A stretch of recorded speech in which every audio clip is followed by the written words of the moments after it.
The title of our message this morning is Remember Him Who Never Forgets You. Genesis chapter 8. So, in our study dito po sa Book of Genesis, narito na po tayo sa part about sa Great Flood na kung saan pinadala ng Diyos dahil sa sobrang kasamaan po ng mga tao sa mundo. And sa pangyayaring ito, makikita natin kung paano hinatulan ng Diyos ang kasalanan ng tao. Hinatulan ng Diyos ang tao dahil sa kasalanan. So, and also, makita natin kung paano niya pinagpala si Noe and kung paano niya siya iniligtas, paano ang Diyos nagliligtas at kung paano siya nananatiling tapat sa kanyang mga pangako. So, may I invite everyone to stand up at basahin po natin ang salita ng Diyos ng salit-salitan. Mauna ko. Sunod kayo palagi. Genesis chapter 8, verse 1. Hindi nawaglit sa isipan ng Diyos si Noe at ang lahat ng hayop na kasama niya sa malaking barko. Kaya't pinaihip niya ang hangin at nagsimulang humupa ang tubig.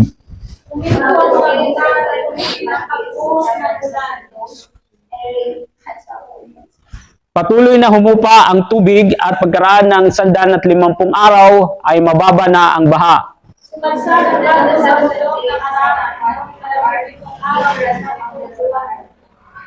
Patuloy ang paghupa ng tubig at ng unang araw ng ika-10 buwan, lumitaw ang taluktok ng mga bundok.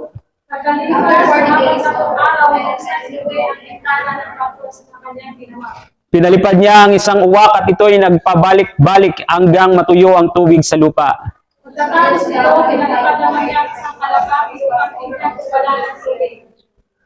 Palibhasa ay laganap pa ang tubig, hindi makalapag ang kalapati, kaya't nagbalik ito at muling ipinasok ni Noe sa barko. Itong araw pa naghintay si Noe at pagkatapos ay muli niyang pinalipad ang kalapati. Pagbalik nito, kinagabihan, ito'y may tangay ng sariwang dahon ng olibo, kaya't natiyak ni Noe na kati na ang tubig. Nagpalipas sa 7 araw si Noe sa pinalipad muli ang kalapati, hindi na ito nagbalik. Noon ay 601 taong gulang na si Noe. Nang unang araw ng unang buwan, inalis ni Noe ang takip ng barko at nakita niyang natutuyo na ang lupa. Nang ika-27 araw sa ika-2 buwan, natutuyo na ang lupa. Sinabi ng Diyos kay Noe, Lumabas ka sa barko kasama ng iyong asawa, anak at mga magulang. palabasin mo na rin ang lahat ng mga hayop na kasama mo, maamo at mailap, gumagapang at lumalakad sa lupa, at pati ang mga ibon. Hayaan mo silang dumami at manirahan sa buong daigdig. At lumabas na nga si Noe at ang kanyang asawa, mga anak at mga magulang. Gayon din, sunod-sunod na lumabas ang lahat ng hayop, mailap at maamo, lahat ng gumagapang at lumalakad, pati ang mga ibon ayon sa kani-kanilang uri. Noe nagtayo ng altar para kay Yahweh. Kumuha siya ng isa sa bawat malinis na hayop ng ibon at sinulog bilang handog. Nang maamoy ni Yahweh ang mabangong samyo nito, sinabi niya sa sarili, hindi ko na susumpain ng lupa dahil sa gawa ng tao, bagamat alam kong masama ang kanyang isipan mula sa kanyang kabataan. Hindi ko na lilipuning muli ang anumang may buhay kagaya ng ginawa ko ngayon. Hanggang malilitaw ang buwan sa ibig, katabi at sa palagi sa sabi ang anak at ilang at ilig, kagabi ang mga araw na ikabi muli na.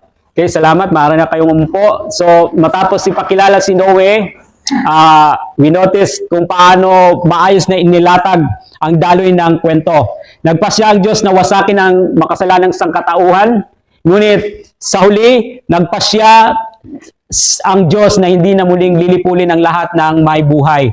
Inutusan niya si Noe na itayo ang arka, and then sinunod dito ni Noe. Pagkatapos pinapasok ni God ang mga maliligtas sa arka, at nang matapos ang baha, inutusan naman silang lumabas. Umulan ng 40 araw nang buksan ng Diyos ang langit. And after 40 days, binuksan ni Noe ang bintana ng arka habang unti-unting natutuyo ang lupa. And after ng lahat, nagtayo si Noe ng altar bilang pagsamba sa Diyos. Tumagal ang baha ng 150 araw and natabunan ang mga bundok. Pagkatapos sa loob din ng 150 araw, unti-unting humupa ang tubig at muling lumitaw ang mga bundok. And we notice here na magkatugma ang simula at wakas ng kwento. Parang salamin na nagpapakita na maayos at planado po ang pagkakasulat dito. Now, ang pinaka-center ng kwento na ito ay dito sa verse 1 na mababasa natin, hindi nawaglit sa isipan ng Diyos si Noe. So, ito ang pinaka-importanting bahagi ng salaysay ng kwento about sa flood. Sa English translation, ang sabi, then God remembered Noah. God remembered Noah. Kapag sinabing remembered, naalala ng Diyos si Noah, it doesn't mean na nakalimutan niya si Noah. Hindi tulad po, ang Diyos hindi tulad ng tao na nakakalimot at saka lamang biglang makakaalala. Now, in the Bible, ang salitang remembered o naalala, it means kumikilos siya para tuparin ang kanyang promise at alagaan ang kanyang bayan. It means na hindi pinabayaan ng Diyos si Noe. So, kumilos siya to save him and his family and para ingatan siya. Now, sa kabila ng great flood, nanatili si God na tapat kay Noah. Hindi niya pinabayaan siya. Ang promise ni God na i-save si Noah at ang kanyang family at ang mga hayop ay tinupad ni God. Now, sa gitna ng pag-destroy niya sa mundo na through flood, nakita ng Diyos si Noah sa loob ng arka. And so, kumilos siya upang iligtas siya ayon sa kanyang salita. And perhaps sa panahong ito, pakiramdam ni Noah, hindi na siya naaalala ng Diyos. Sa loob ng 150 araw sa arka, wala pang, tuyong lupa, walang sign na humuhupa ng tubig. Maaring nasa isip ni Noah, Panginoon, mamamatay na ba ako rito sa arka? Lord, nakalimutan mo na ba ako?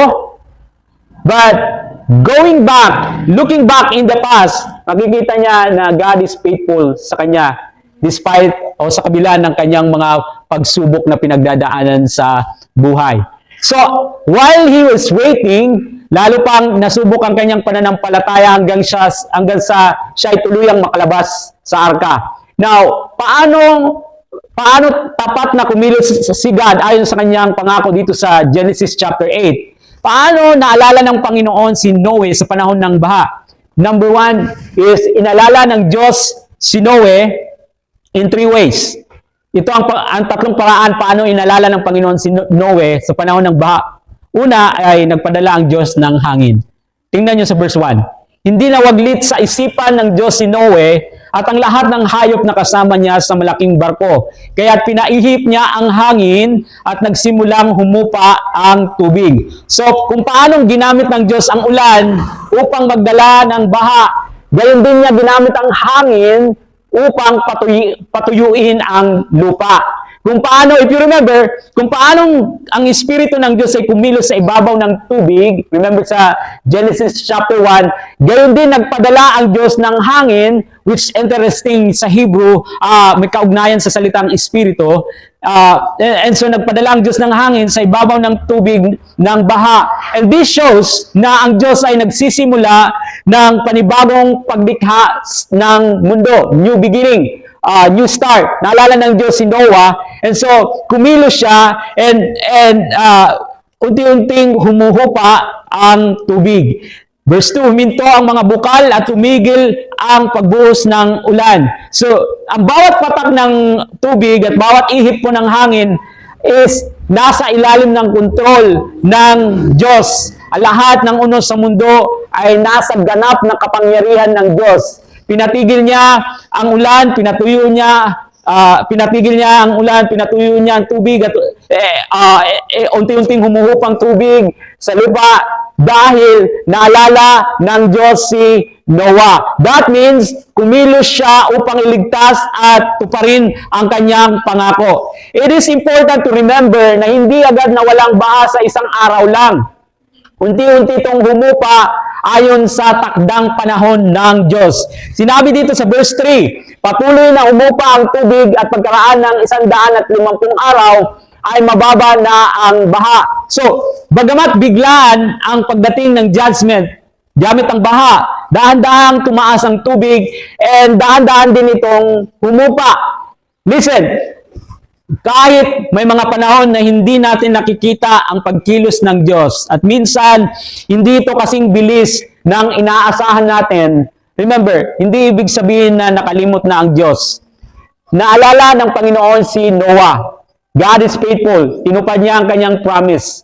Sinabi ni Moses, verse 4, sumadsad ang barko sa bundok ng Ararat noong ika-17 araw ng ika-7 buwan. So after 7 months, mula nang magsimulang umulan, huminto ang arka sa isang lugar. And so patuloy pang humupa ang tubig, ngunit bumaba na ito hanggang sa ang arka ay dumikit na sa lupa sa kabundukan ng Ararat. Verse 5, patuloy ang paghupa ng tubig at ng unang araw ng ika-10 buwan, lumitaw ang taluktok ng mga bundok. So, again, ulitin ko, naalala ng Diyos si Noah. Agad siyang kumilos po para tuparin ang kanyang pangako. And nagpadala siya ng hangin upang ang tubig ay humupa, matuyo ang lupa. And so, unti-unting pinahupa ang tubig ng baha because naalala ng Diyos si Noah. Now, paano niya naalala? Second thing is, binigyan ni God si Noah ng isang sign. Verse 6. Pagkalipas ng 40 araw, binuksan ni Noe ang bintana ng barko na kanyang ginawa. So, si Noah, patuloy siya nag-wait ng sign na tapos na ang flood. Siya at ang kanyang family at ang mga hayop ay halos 1 taon na nasa loob ng arka. And malamang, if you will put yourself sa katayuan ni Noah, sabik na si Noah na makalabas at makita muli ang tuyong lupa. But, kailangan ni Noah na tiyakin na humupa ng tubig. Kailangan niya ng tiyak na palatandaan na tuyo ng lupa at maaari na siyang lumabas. Kaya nagpadala siya ng uwak. Tingnan niyo sa verse 7. Pinalipad niya ang isang uwak at ito'y nagpabalik-balik hanggang matuyo ang tubig sa lupa. That means, hindi na bumalik ang uwak sa arka. Maaring may natagpuan itong pagkain sa paligid, kaya nanatili ito roon. Pero si Noah, naghanap pa rin siya ng sign ng bagong buhay sa lupa, kaya sinubukan niya muli, verse 8. Pagkatapos nito, pinalipad naman niya ang isang kalapati upang tingnan kung wala ng tubig. But that is not enough ang pagbaba ng tubig. And so verse 9, palibhasa ay laganap pa ang tubig, hindi makalapag ang kalapati, kaya't nagbalik ito at muling ipinasok ni Noe sa barko. So, Noah tried after 1 week, verse 10. 7 araw pang naghintay si Noe at pagkatapos ay muli niyang pinalipad ang kalapati. So, sa pangalawang pagpapakawala, bumalik ang kalapate na may dalang sariwang dahong olibo, isang malinaw na sign na may buhay na muli sa lupa. Verse 11. Pagbalik nito, kinagabihan, ito'y may tangay ng sariwang dahon ng olibo. Kaya't natiyak ni Noe na kati na ang tubig. So, unti-unting tumutubo na ang mga halaman, mga puno. After 1 week, muling pinakawala ni Noah ang kalapate, just to make sure na or to know kung ano na ang kalagayan ng lupa. Verse 12. Nagpalipas ng 7 araw si Noe sa pinalipad muli ang kalapati. Hindi na ito nagbalik. Malamang nakahanap ng kalapati ng pagkain, ang pagkain seed or lugar na mapaglalagyan ng nest niya, ugaran, or mapagpapahinga niya. And because of this, naunawaan ni Noah na malapit nang humupa ang baha. And so we ask, bakit nagpadala si Noah ng mga ibon? Dahil hindi sinabi po ng Diyos kung kailan matatapos ang baha. Okay? Hindi po nagsalita ang Diyos, silent po ang Diyos, hindi nagsalita na, o nagsabi kay Noah na tuyo na ang lupa. Nagsalita ang Diyos sa simula, binigyan siya ng utos na gawin ang arka, remember? And pumasok siya sa arka. Ngunit habang nasa arka sila, walang nai-record na bagong salita mula sa Diyos. And in spite of this, nanatiling tapat ang Diyos kay Noah. And we know na iningatan ni God si Noah at ang lahat ng nasa arka. And tinupad niya ang kanyang pangako ng kaligtasan para sa kanila. Sa panahong ito, it seems like silent si God. Kaya si Noah ay gumamit ng mga ibon to know kung humupa na ba ang tubig, ang baha. And ang arka, you know, kung nasa arka ka, lalo na ako, hindi ko gusto sa dagat. I remember, estudyante pa lang ako noon required ako na mangisda, sumama sa tinatawag na fishing ministry, barangayan, kasama mga Amerikano. Ang mga Amerikano nag-e-enjoy sa dagat. Pero pag ako na sumasama, palaging may sinusuka ako mula sa tiyan kasi hindi ako sanay pagdating sa dagat. So, and I can imagine yung sa ganitong paglalakbay sa malaking arka. At first siguro mag-e-enjoy ka siguro sa mga sanay sa dagat, sa bangka o sa pagsakay sa boat. Mag-e-enjoy pero higit isang taon parang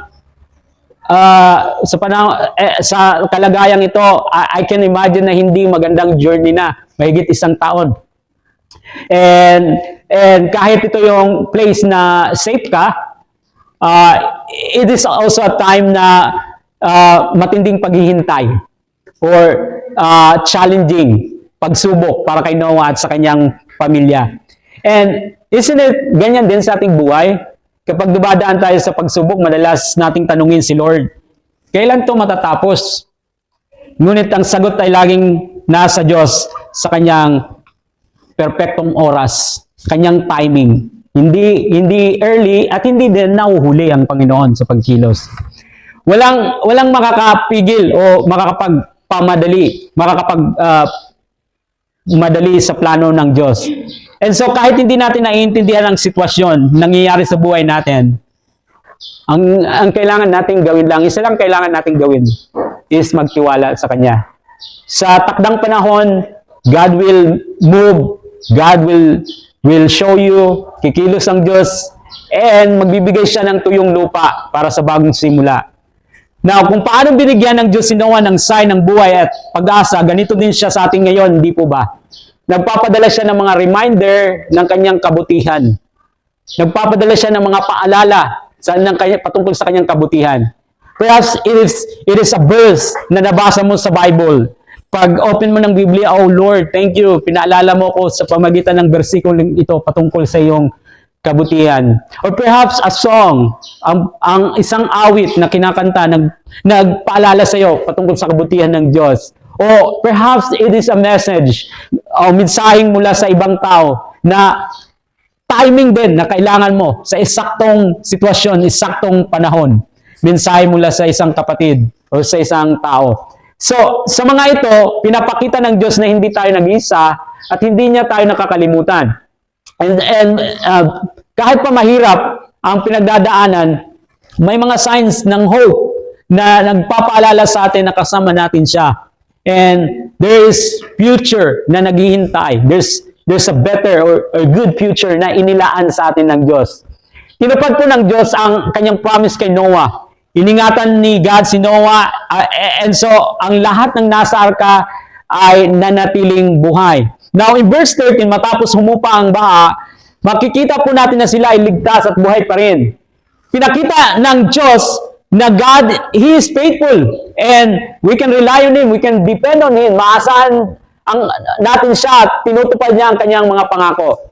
Notice with me, verse 13, noon ay 6 na isang taong gulang na si Noe. Nang unang araw, ng unang buwan, inalis ni Noe ang takip ng barko at nakita niyang natutuyo na ang lupa. Pero if we would put ourselves sa kay Noah, ito po yung napakagandang kaloob, biyaya mula sa Diyos. So, when he opened the cover, yung takip ng arka, nakita niya, natuyo na ang lupa. Ano po ba ang reaction ninyo kapag may magandang balita na natatanggap ninyo o may pagpapala? Of course, masayang-masaya ang mukha natin.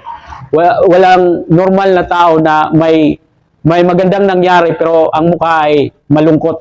Hindi po yun normal na tugon sa magandang balita or sa pagpapala. Of course, masaya and so tayo ay excited. But we notice here na hindi agad lumabas si Noah. Nag-wait pa siya. Nag-wait siya sa utos ng Diyos. Hindi siya agad kumilos nang hindi muna nagbibigay ng go signal mula sa Diyos. Isn't it napakalaga? Na bago tayo gumawa ng desisyon sa buhay, make sure na may go signal ng Panginoon. Make sure na nag-approve ang Diyos. Tama po ba? So, that means patuloy ka nagre-rely, nagtitiwala sa Kanya. And so, same as kay Noah, kahit lumipas ng maraming linggo, pinakita ng Diyos na hindi niya nakalimutan si Noah. So, ginamit niya ang hangin upang patuyuin ng lupa. And ang mga kalapati para magbigay ng palatandaan about sa kanyang pangangalaga at paggabay hanggang sa dumating ang tamang panahon na pwede na silang lumabas mula sa arka. And paano inalala ni God si Noah? Third is, muling nagsalita ang Diyos kay Noah. Verse 14. Nang ika-27 araw, ng ikalawang buwan, tuyong-tuyo na ang lupa. So, 1 taon at 10 araw na ang lumipas mula nang magsimula ang baha. And so, matagal na rin mula nang huling marinig ni Noah ang direktang salita ng Diyos. So, ano kaya ang pinagdaanan niya sa panahong ito ng katahimikan? Nasa loob sila ng arka. Remember, nasa loob sila ng arka, palutang-lutang sa gitna ng tubig, naghihintay habang unti-unting humuhupa ang baha at natutuyo ang lupa. Now, ano ang dapat gawin habang naghihintay? Sa go signal ng Panginoon, sa pag-approve ng Panginoon, habang naghihintay tayo sa kasagutan ng Panginoon. Ano ang dapat nating gawin habang naghihintay? I don't think na magandang ideya is magreklamo. I don't think na puro negatibo na pag-iisip ang dapat nating gawin. Hindi makakatulong. Or again, as I said, magreklamo, it will not help us. Ang tagal naman, lalo na mga tao, apurado permi. Ayaw nating na naghihintay ng matagal. Okay? So gusto natin, may mga desisyon nga tayo nga, rush mag-desisyon kasi gusto natin apurado. So, but ano ang dapat natin gawin habang naghihintay? Let's do what Noah did. Sa gitna ng waiting, hindi tumigil ang buhay. Hindi tumigil ang kanyang mga gawain.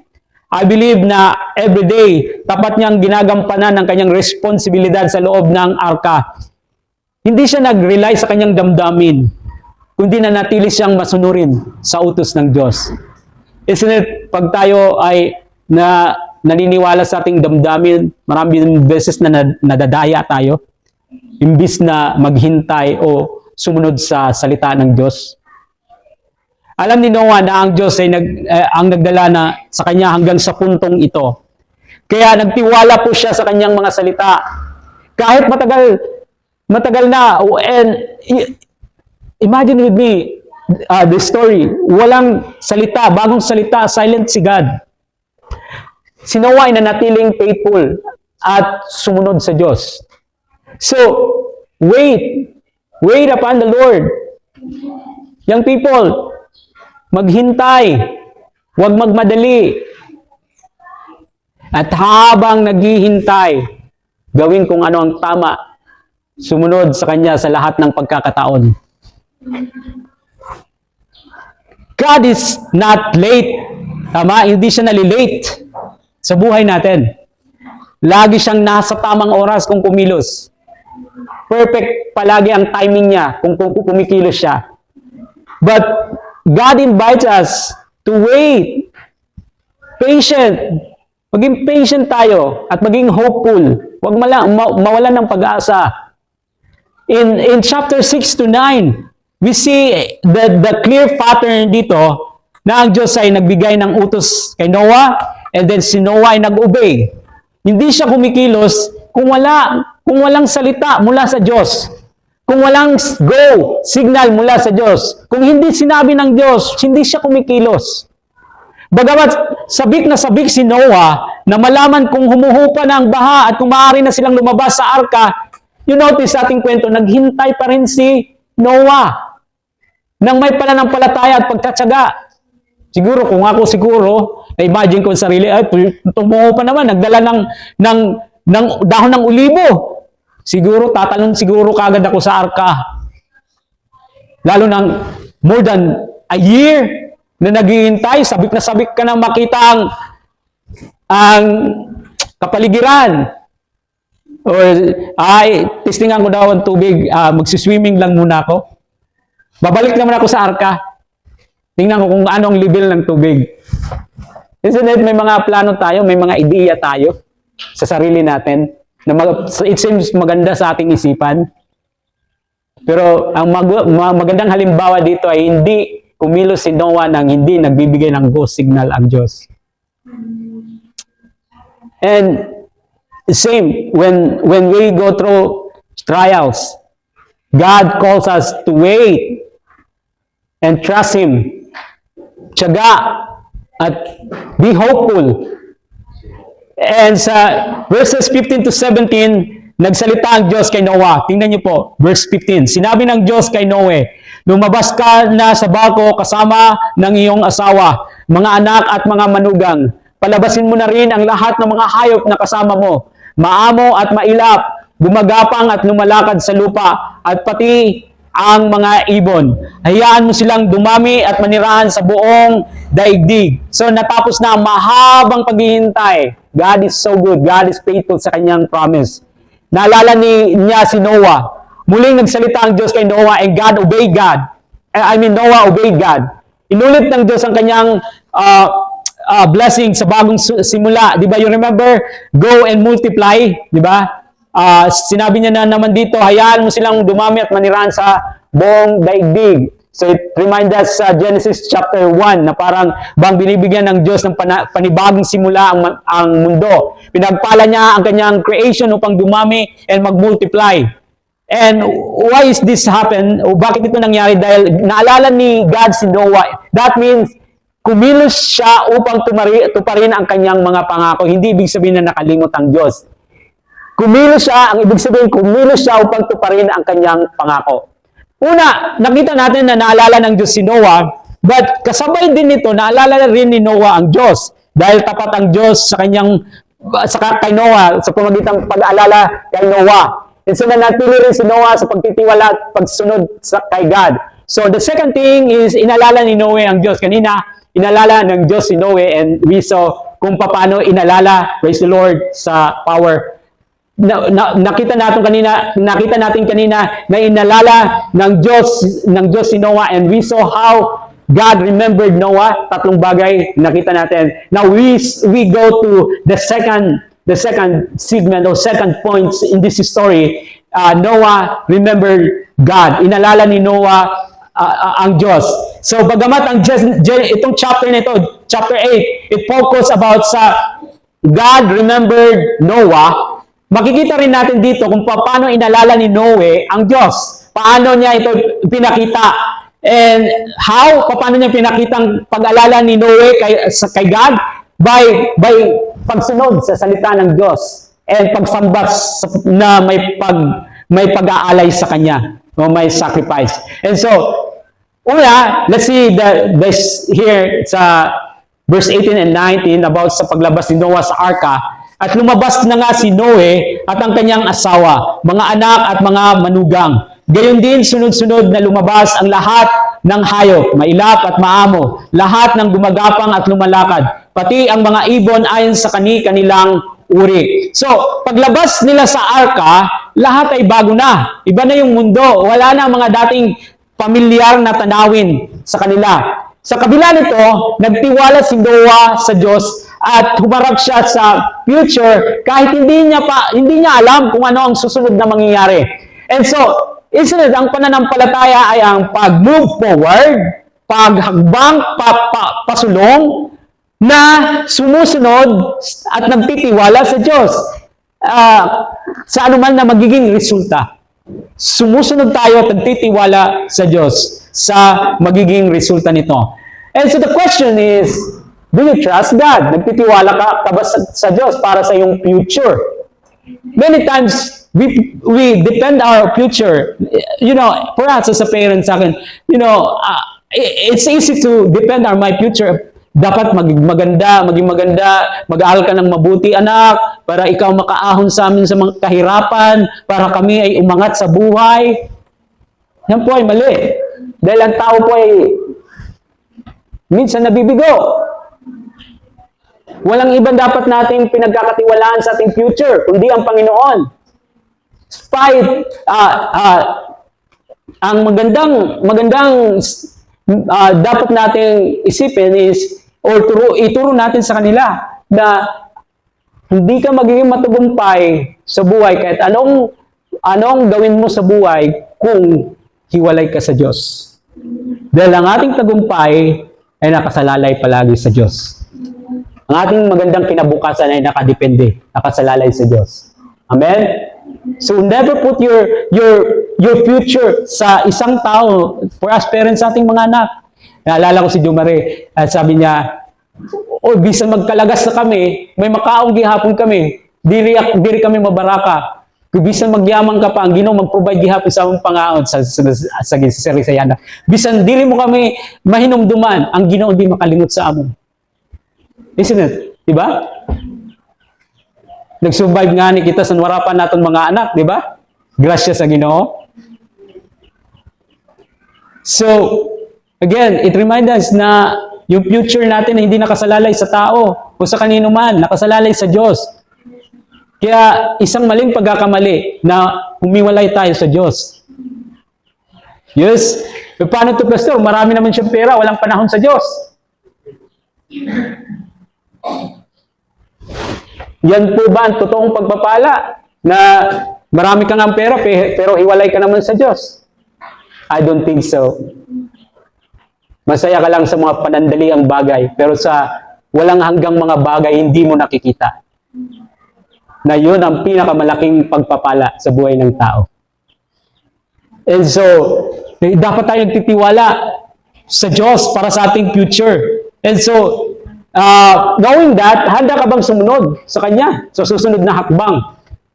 So, pinakita ni Noah na naalala niya ang Diyos how sa pamagitan ng pagsunod niya sa kanyang utos. And so, nang sinabi ni God, okay, pwede ka nang lumabas. And so, lumabas siya sa arka. Isa pang paraan na pinakita niya ang kanyang pag-alala kay God is gumawa siya ng altar. And then, he made sacrifice. Nag-alay siya sa Diyos. Bakit niya ginawa ito?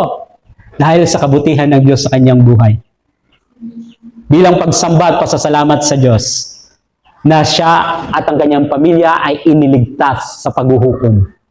And so we see na nagtayo siya ng altar. Notice with me verse 20.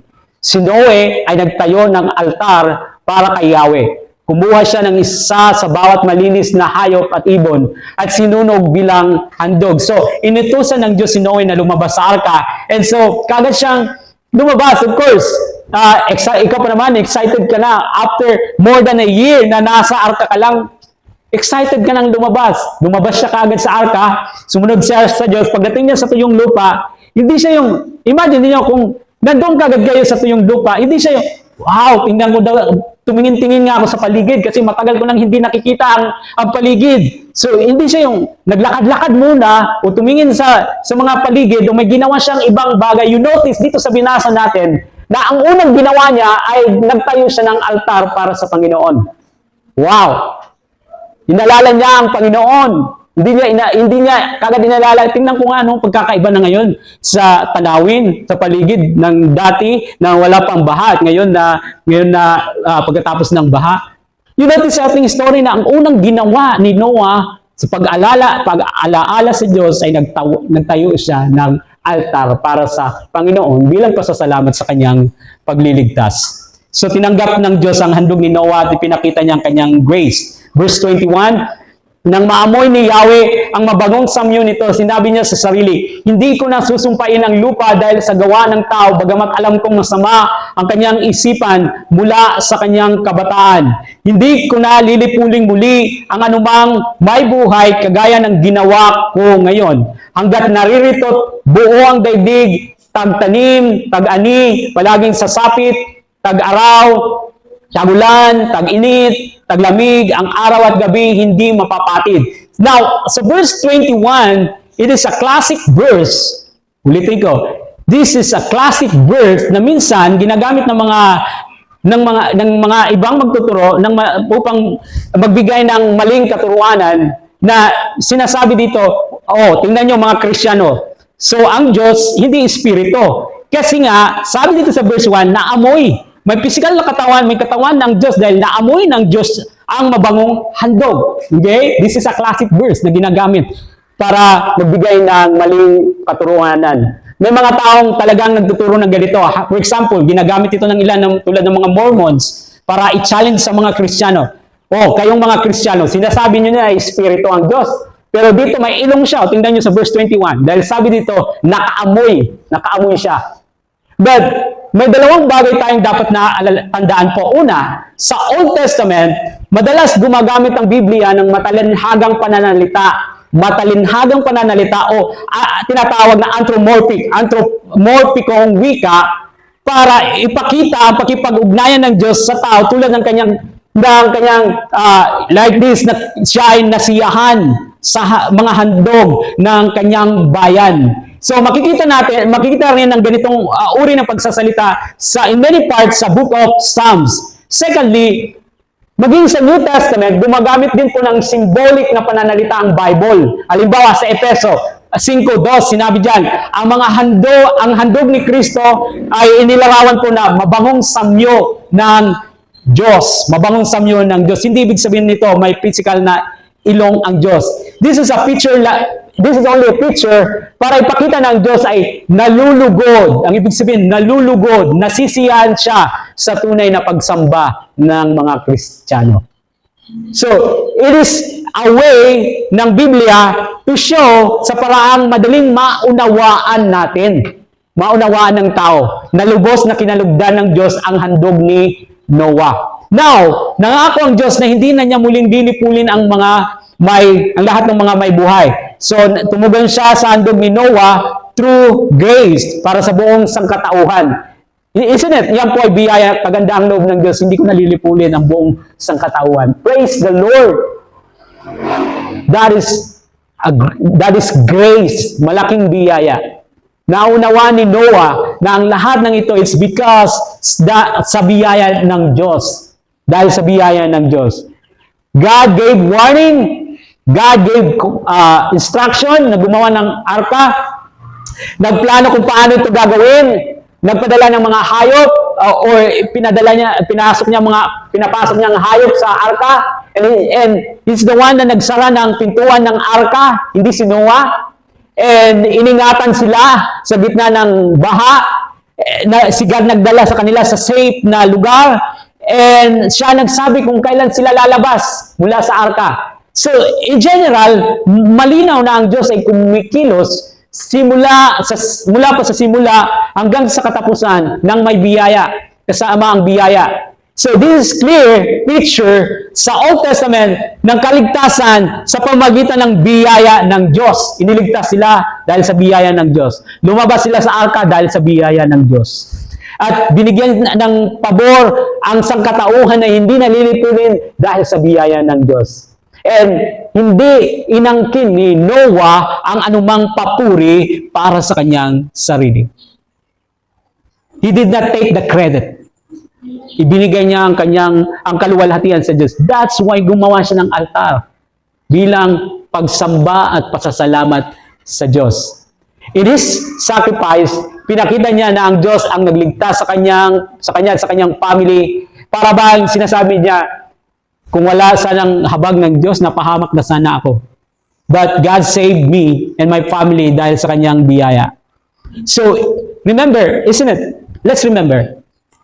Church, God saved you from your sin from your dark life, iniligtas ka ni Jesucristo papunta sa pagpapala, papunta sa liwanag. And so, nararapat lamang na lagi nating alalahanin at pasalamatan ng Panginoon na nagbigay sa atin ng kaligtasan. Let me close this by reminding you that God's invitation for you this morning is to never forget God's goodness sa iyong buhay. Ang paanyaya niya sa iyo, huwag kalimutan ng Diyos sa anumang yugto ng buhay. Ayon sa Ecclesiastes chapter 12 verse 1, alalahanin mo ang iyong manlilikha sa mga araw ng iyong kabataan. Young people, it's easy to forget God kapag marami tayong pinagkakaabalahan at marami tayong maraming nakaka-entertain. Nawawala ang ating focus, nakakalimutan na alalahanin ng Diyos. But the Bible says, alalahanin mo ang iyong malilika sa mga araw ng iyong kabataan. So habang ikaw ay bata pa, may lakas pa, at marami pang pagkakataon sa hinaharap, mas mabuti na ituon mo ang iyong puso sa Diyos. Kung maaga nating uumpisan, as early as you can, na uumpisan mo ang pag-alala at pagsunod sa Kanya, mas magiging matatag ang iyong pananampalataya at hindi mo siya malilimutan sa pagdaan ng mga taon. Sa lahat ng panahon sa iyong buhay, huwag mong kalimutan ang Diyos. Sa kabataan man o sa pagtanda, alalahanin ang Diyos. It's so sad na makakita po na kung kailan po sa mga adult na mga ilang taon na lang nalalabi, saka pa di rin maniguro sa pagpangalagad sa Ginoo. Nakakalungkot po yun. Naalala ko yung natitirang mga oras na lang ng isang thief doon sa cross. Naniwala siya kay Jesucristo, and inalala niya si Jesucristo, sumampalataya siya. And so, kahit sa natitirang niyang mga oras, dahil sa biyaya ng Diyos, siya po ay naligtas. Ngunit ang isa, na natitiran niyang oras na buhay niya, hindi niya in-acknowledge si Jesucristo sa kanyang buhay. Hindi siya sumampalataya. Hindi siya nagtiwala. And so, again, let me repeat it. Sa lahat ng panahon ng iyong buhay, huwag mong kalimutan ng Diyos. Sa kabataan man o sa pagtanda, alalahanin ng Diyos. Sa pag-aaral mo, whether you are high school or college, alalahanin mo ang Diyos. Whether you are single or married, alalahanin mo ang Diyos. Sa tagumpay man o kabiguan, alalahanin mo ang Diyos. Sa saya man o kalungkutan, alalahanin mo ang Diyos. Sa kalusugan man o karamdaman, alalahanin mo ang Diyos. Sa bawat araw at hanggang sa huling sandali ng buhay, sa huling hininga, alalahanin mo ang Diyos. Alalahanin mo ang Panginoon saan ka man naroroon at anuman ang sitwasyon ng iyong buhay. Alalahanin mo siya na nagligtas sa iyo, nagpatawad, nagmahal, at patuloy na kasama mo hanggang ngayon. Remember, hindi ka niya nakalimutan. Siya po ay tapat at laging kasama natin sa bawat sandali. Sa maganda man o sa mahirap na kalagayan. And as a response sa kanyang pagliligtas po sa atin, sa pamagitan ni Jesucristo, nararapat lang, hindi po ba? Nararapat lamang na alalahanin natin siya araw-araw. Hindi lang sa araw ng Linggo, hindi lang sa araw ng Miyerkules, hindi lang sa mga ilang araw, kundi sa araw-araw. And how do we do this? Itong pag-alaala sa Diyos. Nakita niyo sa ating story kung paano ninalala ni Noah si God? Ginagawa natin ito sa pamamagitan ng pagsunod sa kanyang salita. Pagsunod sa kanyang salita. Pagbibigay ng karangalan sa kanya. Paglalaan ng oras sa pagbabasa sa Biblia. Paglalaan ng oras sa pakikipag-usap, sa pananalangin, pagsamba, at patuloy na pagpapasalamat po sa kanyang kabutihan sa ating buhay. Amen? And so, remember God never forgets you. Alalahanin natin siya. God is so good sa ating buhay.